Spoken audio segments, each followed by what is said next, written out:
So it is cold, it is miserable on a Friday here in California, and I was in San Jose, and I thought to myself, why even bother?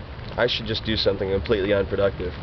So I came up here to Berkeley to do what any emotional eater would do, and that is consume massive quantities of chocolate at one of my favorite chocolate makers in the world, Scharffen Berger, here in Berkeley.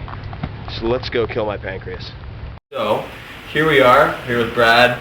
And Brad, what's your job? What's your full name and job? My name is Brad Kinzer, and I am a product developer here at Scharffen Berger Chocolate.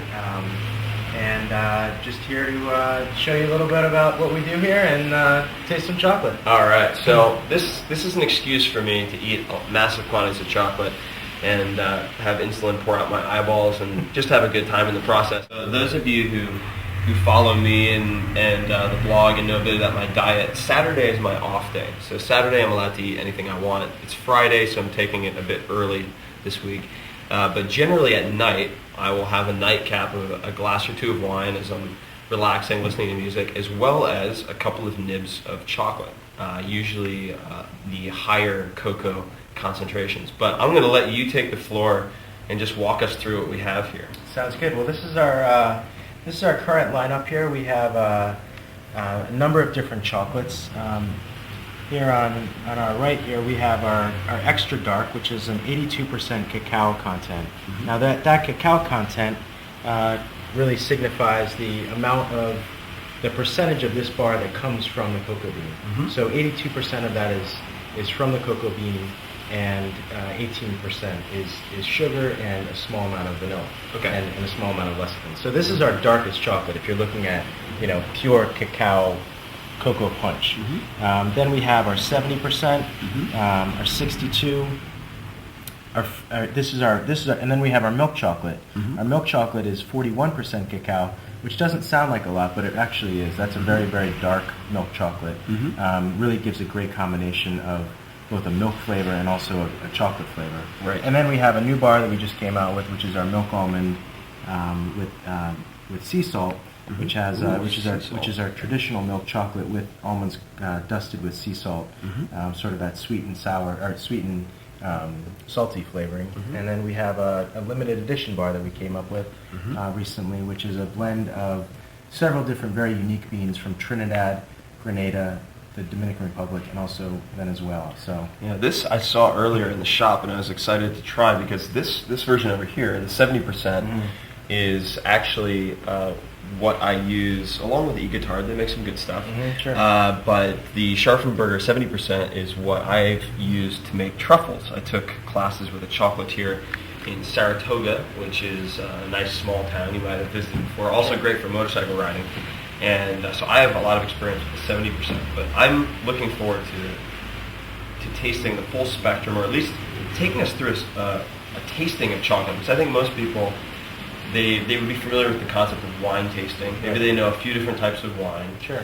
Perhaps even tea, they know a few different types of tea. But when people think of chocolate, I think they might think of dark and milk chocolate, but really not much beyond that distinction. Sure. And just for the sake of giving people a full idea, white chocolate, my understanding, isn't even chocolate, isn't it? Is it cocoa butter and vanilla, or? Well, it is technically chocolate according to the FDA. Okay.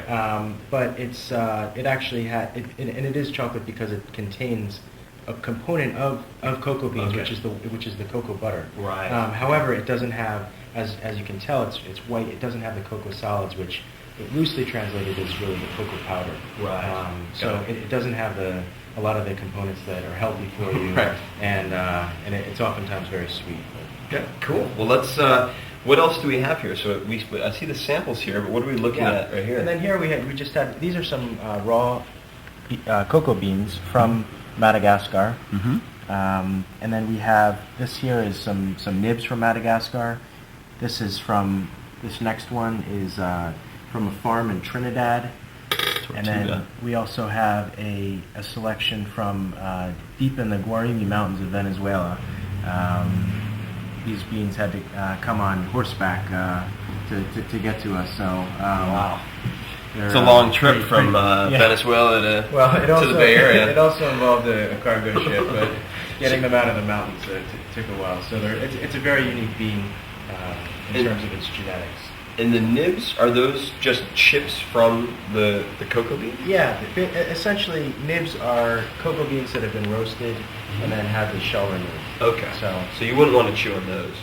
You wouldn't want to chew on these, but if you roasted them and you took the shell off, sometimes they're hard to take off, but you can see that there is a shell, sort of like a skin. Sure. It's a little bit harder. And then inside of there is actual those are the nibs. It's roasted. Yeah. It's the sort of the meat of the bean, the cotyledons of the seed. So now, product developer, right? That's your technical title. You have product developers at companies like Yahoo and other places, but I think being a product developer at Scharffen Berger means something quite different. So what is your job? What do you actually do as a product developer?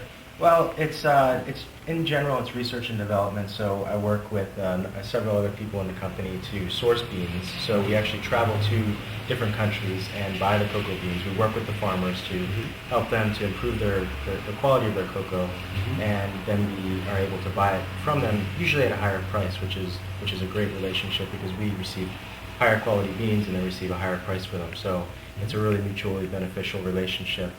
So that's one component. The other component is actually making and maintaining some of these blends here. So Scharffen Berger, we've always taken a traditional look at chocolate in that we like to blend chocolate for a number of reasons. It creates a more consistent blend. It also can create a more complex chocolate flavor profile. Good. So, and when you say blend, do you mean different beans from different sources? Sure. So it'd be like a meritage, is that the right word? Exactly. And wine, so blending varietals. Sure, exactly. Okay. Exactly. Cool.